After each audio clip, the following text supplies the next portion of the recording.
오늘 이 말씀 보면요, 예수님은 지금 죄를 범한 사람, 잘못한 사람들을 바로 잡아주는 것에 대한 말씀을 앞에서 계속 해오고 있어요. 이때 베드로가 이런 생각을 한 거예요. 자기가 잘못을 인정하고 나서 똑같은 실수를 반복하는 사람을 내가 얼마만큼 용서해야 되지? 이런 생각을 하게 됐어요. 그래서 예수님께 이렇게 묻습니다. 주여, 형제가 죄를 범하면 몇 번이나 용서하여 주리이까? 7번까지 하리이까? 베드로는 이 질문, 방금 했던 이 질문에 두 가지를 전제하고 두 가지 의미를 담아서 이 질문을 하는 거예요. 하나는 뭐냐면요, 용서에는 한계가 있습니다. 용서에는 한계가 있다는 걸 분명히 전제하고 있죠. 그렇죠? 그리고 두 번째 뭐냐면, 그렇다면 7번까지 하면 충분하겠죠?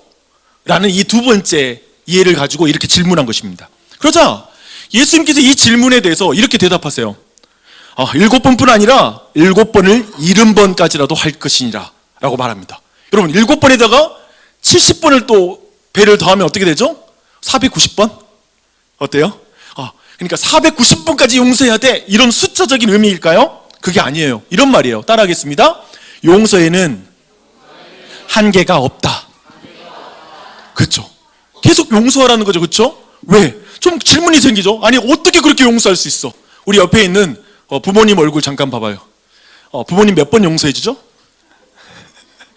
우리가 잘못하면 몇 번까지 용서해 줄 것 같아요? 아니면 주변에 있는 사람 봐봐요. 몇 번까지 용서해 줄까? 어쩌면 빨리빨리 너무 빨리 화를 내고 막 분노해서 너무 두려울 수 있겠죠. 그렇죠? 그래요. 근데 이 말씀이 무슨 의미인지 오늘 우리가 함께 말씀을 통해서 함께 살펴보기를 원해요.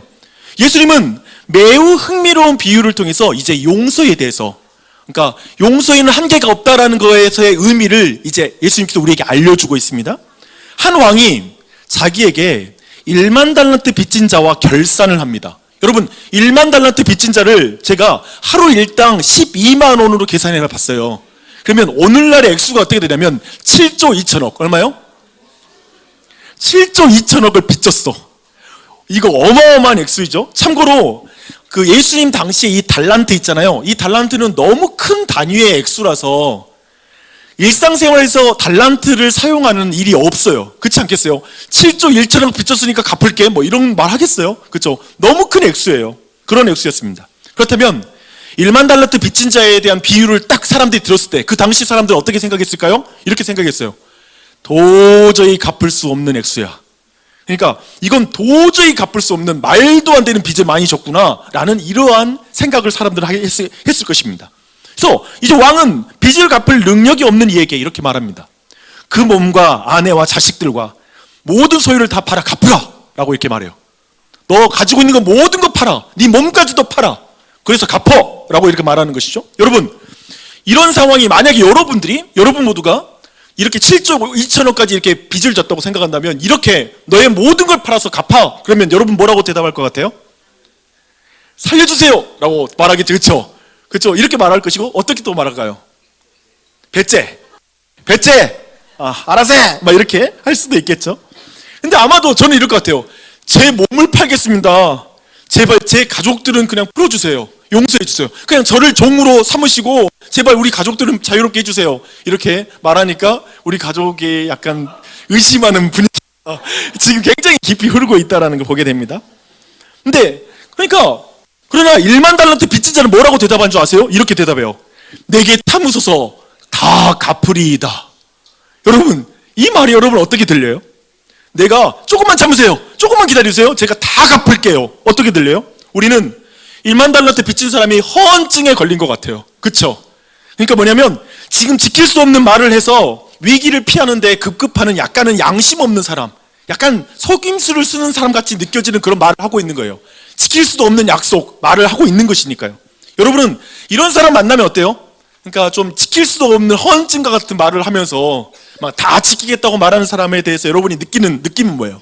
아마도 뻔뻔해, 진짜 뻔뻔해 라고 생각할 거예요. 그런데 왕은 어떻게 생각하는 줄 아세요? 왕은 오늘 보니까요, 불쌍히 여겼다 라고 이렇게 말하고 있습니다. 그러니까 여기 사진을 참 여러 가지로 고민하면서 골랐는데 너무 왕의 여러 표정과 모습이 너무나 자비롭고 그리고 되게 불쌍히 여기는 마음을 갖고 있다는 생각이 들었어요. 불쌍히 여겼어요. 그리고 나서는 7조 2천억의 빚을 다 탕감해줬어요. 이제 빚 없어. 이제 이 빚 다 없는 걸로 쳐줄게 라고 이렇게 탕감해 준 거예요. 엄청난 일이죠. 도저히 갚을 수 없는 걸 다 빚을 탕감해 준 거예요. 봐봐요. 이제 이 왕에게 탕감받고 나서 이 사람은 감옥에 들어갈 줄 알고 긴장했을 텐데 자유의 몸으로 이제 궁전을 나올 때 이 사람은 어땠을까요?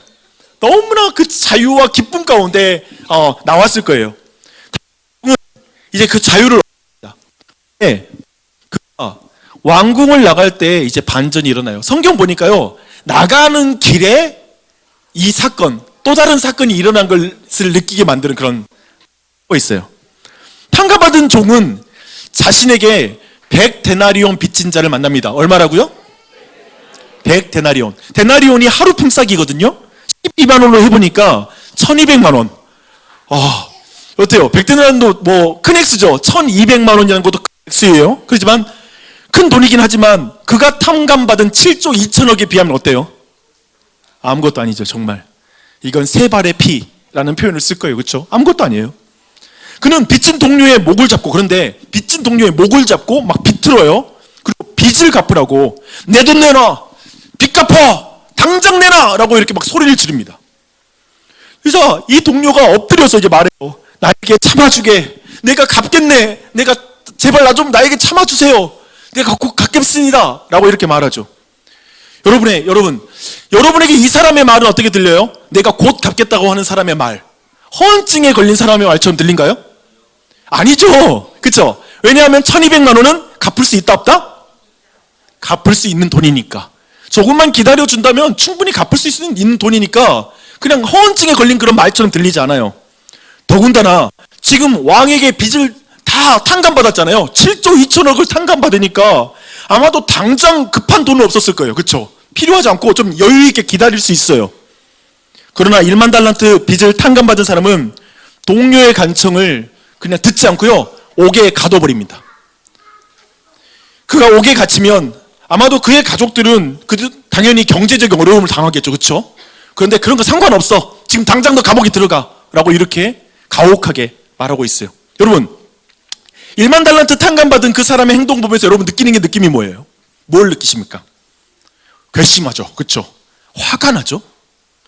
주인에게 가서 이 사실을 굉장히 알려주고 싶죠. 그렇죠? 지금 이 이야기를 들었을 때. 근데 비유를 보니까요, 여러분 대신 알려주는 사람이 있어요. 걱정하지 마세요. 그래서 그 사람이 이제 주인에게 가서, 왕에게 가서 이 모든 사실을 알려줍니다. 이에 왕이 탕감받은 종을 불러요. 그리고 이렇게 말합니다. 악한 종아, 내가 빌기에 내가 네 빚을 전부 탕감하여 주었거늘 내가 너를 불쌍히 여김과 같이 너도 내 동료를 불쌍히 여김이 마땅하지 아니하냐 라고 이렇게 말해요. 우리 모두가 악한 종이 괘씸하고 그리고 악한 종에게 굉장히 화가 났던 이유를 예수님이 분명하게 말씀하고 있는 거죠. 그렇죠? 불쌍히 여김을 받았으면 그도 동료를 불쌍히 여기는 게 마땅하다는 거예요. 이해되죠? 왕은 종을 이제 감옥에 넣어버립니다. 그리고 이 비유를 통해서 우리 모두에게 진짜 하고 싶어하는 교훈을 이렇게 말하고 있어요. 너희가 각각 마음으로부터 형제를 용서하지 아니하면 나의 하늘 아버지께서도 너희에게 이와 같이 하시리라. 마지막 이 예수님의 말씀 다시 한번 함께 읽어볼게요. 이 다음 PT 한번 올려주세요. 시작. 너희가 각각 마음으로부터 형제를 용서하지 아니하면 나의 하늘 아버지께서도 너희에게 이와 같이 하시리라. 여러분, 이 말씀은 용서와 관련해서 굉장히 중요한 말씀이에요. 네, 여러분, 예수님께서 우리에게 매주마다 어쩌면 주기도문을 하잖아요. 어쩌면 매일 우리가 주기도문을 할 텐데 주기도문에서도 예수님은 이렇게 말씀하세요. 함께 읽겠습니다. 시작. 우리가 우리에게 죄 지은 자를 사하여 준 것 같이 우리 죄를 사하여 주시옵고. 그리고 예수님께서는 산 위에서 제자들에게 가르치실 때에도 이렇게 말씀하세요. 함께 읽습니다. 긍휼히 여기는 자는 복이 있나니 그들이 긍휼히 여김을 받을 것이요. 그러니까 지금 이 용서라는 주제는 예수님을 따르는 제자들 공동체에서는 정말 중요한 주제예요. 용서를 하지 않는다는 건 심각하게 예수님의 제자가 아니라는 증거이기도 해요. 굉장히 중요한 주제인데, 근데 이 말씀에서 좀 논리가 이해 안 되는 게 있어요. 어떤 논리가 이해 안 되냐면, 네가 용서받은 만큼 너는 용서받을 것이야. 이렇게 들리죠, 그렇죠? 용서하는 조건으로 너도 용서받을 거야 라는 이런 말로 지금 말씀이 기록되어 있어요. 그렇다면 우리는 어때요? 아마도 이런 말씀 들으면 우리 모두는 아마도 우리 자신이 용서하지 못하고 쉽게 화를 내는 자신을 보면서 아, 예수님, 죄 용서 안 해주시겠구나, 이런 생각을 가질 수 있는 말씀이에요. 이것은 우리가 아직 죄인 되었을 때 십자가에서 용서를 간구하신 예수님의 말씀과 좀 충돌하고 부딪히는 것 같아. 안 맞는 것 같은 그런 말씀이죠. 근데 이게 무슨 의미일까요? 왜 예수님이 이렇게 지금 우리에게 말씀하고 있을까요? 예수님의 말씀, 용서하는 것을 통해 용서받은 것이 드러나야 함을 강조하는 거예요. 반드시 그래야 돼요. 여러분 예수님의 십자가에 달려 죽으심으로 여러분의 죄가 용서받는 걸 믿으세요? 그걸 여러분 어떻게 드러낼 거예요? 다른 사람을 용서하는 걸로 드러내는 거예요. 그거 밖에는 드러내는 방법이 없는 거예요. 그렇게 드러내라는 거예요. 그래서 용서하는 것은 용서받는 조건이 아니라 용서받은 결과라는 거예요. 우리가 용서하는 게 우리가 용서받았다는 결과예요. 용서하는 것을 통해서 용서받은 것이 증명되는 거예요. 여러분이 용서받은 걸 어떻게 증명돼요? 누군가를 용서하게 될 때 내가 용서받는 게 증명이 되는 거예요. 지금 그것을 우리 모두에게 말씀하고 있죠. 지금 악한 종이 있잖아요. 자신에게 빚을 진 동료를 불쌍히 여기지 않는 것은 왕이 자신을 불쌍히 여긴 것을 받아들이지 못했다는 증거죠. 그렇죠? 왕의 용서를 받아들이지 않은 거예요. 그렇게 용서가 안 되는 거예요. 아마도 이렇게 생각했을 수 있어요. 역시 우리 왕 돈 많아. 돈 많으니까 이 정도 탕감해줘도 충분히 있으니까 나한테 이렇게 탕감해주겠지? 오늘날의 사람들이 이렇게 말하기도 해요. 하나님은 사랑이시니까 죄 용서해 주시는 거지 하나님이 사랑이니까 굳이 회개하지 않아도 하나님 나를 다 용서하는 거지 이렇게 그냥 말하기도 해요. 그렇게 생각하기도 해요. 근데 여러분 생각해 보세요. 주인의 입장에서 생각해 보십시오. 악한 종이 동료를 용서하지 않는 것은 주인의 용서를 대수롭지 않게 여기는 그 증거죠. 얼마나 불쾌해요. 그렇겠죠. 자신이 7조 2천억을 지금 탕감해줬는데 무시하는 거예요. 완전히. 자기가 그 탕감받은 거에 대해서 전혀 의식하지 못하는 게 얼마나 불쾌해요. 용서하지 않는 것은 용서를 받아들이지 않았다는 것을 증명하기 때문에 그래요. 그러니까 지금 주인의 그리고 왕의 용서를 받아들이지 않은 거죠. 그래서 용서와 관련된 베드로의 질문에 대한 예수님의 말씀의 메시지는 바로 이것입니다. 여러분 한번 보십시오. 베드로야, 용서에는 한계가 없단다. 다만 네가 받은 용서만큼 용서할 수 있단다. 네가 용서하는 것을 7번에 제한한다면 너는 나의 용서를 7번에 제한하는 것이란다. 그러나 너를 향한 나의 용서에 제한이 없단다. 그래서 너의 용서에도 한계가 없단다. 이 말씀이죠. 그렇죠?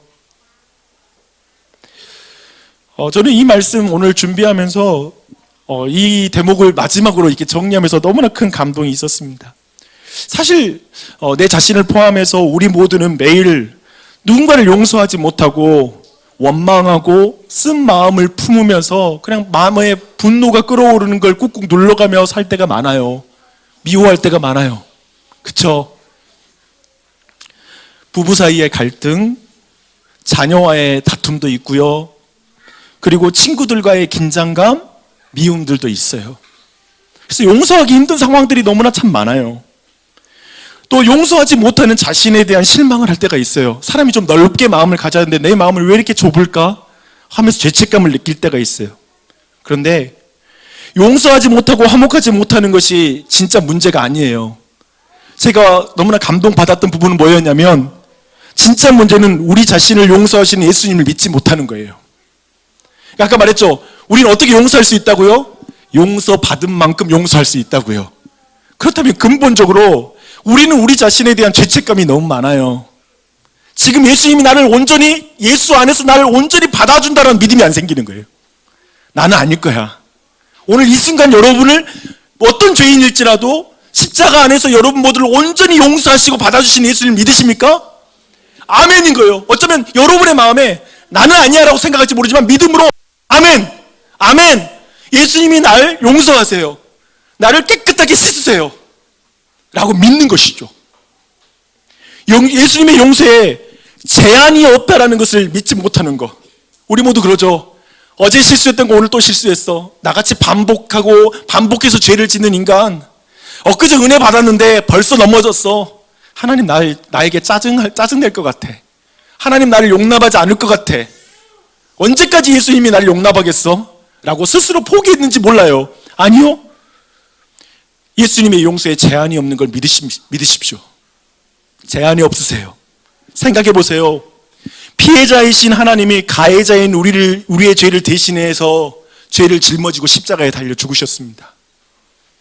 하나님은 우리의 죄를 사하시고 화해의 기회를 열어주셨습니다. 여러분, 그 은혜를 우리 모두 받았습니다. 그것으로 누군가를 용서할 수 있는 용기를 얻는 것이죠. 그래서 어쩌면 오늘 이 저녁 이 용서에 대한 부분을 생각하면서 찬양하고 그리고 기도하고 했으면 좋겠어요. 저는 우선 먼저 여러분 자신 안에 있는 하나님의 용서를 믿지 못하는 것부터 해결해야 된다고 생각해요. 그거부터 같이 좀 생각해 봤으면 좋겠어요. 그리고 혹시라도 지금 마음에 너무나 미워하고 그리고 내 자녀들도 그렇잖아요. 내 자녀들도 용서가 안 돼요, 때로는. 그리고 부모님 용서 안 될 때 있죠. 부모님을 향해서 지금 화가 나 있을 수 있어요. 그런 관계가 있을 수 있어요. 근데 그런 모든 것들을 용서하는 자리로 가려면 예수님의 용서를 받아들여야 돼요. 그래서 에베소서 4장 32절 보니까요, 우리 다 함께 이 말씀을 읽어보게요. 시작. 서로 친절하게 하며 불쌍히 여기며 서로 용서하기를 하나님이 그리스도 안에서 너희를 용서하심과 같이 하라. 그래서 옆에 사람 보세요. 우리 우선 모든 사람에게 친절해야 돼요. 그러니까 뭐냐면 좀 따뜻하고 친절한 마음을 가지고 옆에 사람 봐볼래요? 서로 보면서 네, 친절하게. 특별하게 우리 뭐 지금 서로 잘못하고 그런 거 없잖아요. 근데 우선 서로를 친절한 마음으로 경계하지 말고. 또 한편에 이거예요. 참 연약해요. 옆에 있는 사람이 자주 넘어져요. 연약한 사람을 불쌍히 여겨주세요. 저 사람 나처럼 연약한 사람이야. 불쌍히 여기는 마음으로 서로 한번 봐볼래요? 불쌍히 여기는 거예요. 부부 사이에도 불쌍히 여겨야 됩니다. 나 만나서 고생이다. 네. 그래서 우리 아이들도 이런 아빠 엄마 만나서 네가 고생이야, 불쌍하다라고 이렇게 말할 수도 있을 것 같아요. 부모님께 말해볼래요? 저 같은 아이 키우느라고 불쌍하네요. 그리고 한 가지 중요한데요. 혹시 우리 여기 안에 실수한 사람이 있다면, 서로에게 잘못한 것이 있다면 용서해 주세요. 여기에서 모든 용서를 정말 해주고 마음으로 용서해주고 그리고 관계가 회복됐으면 좋겠습니다. 그런 은혜가 우리 모두에게 넘쳐나는 이 저녁이 됐으면 좋겠습니다.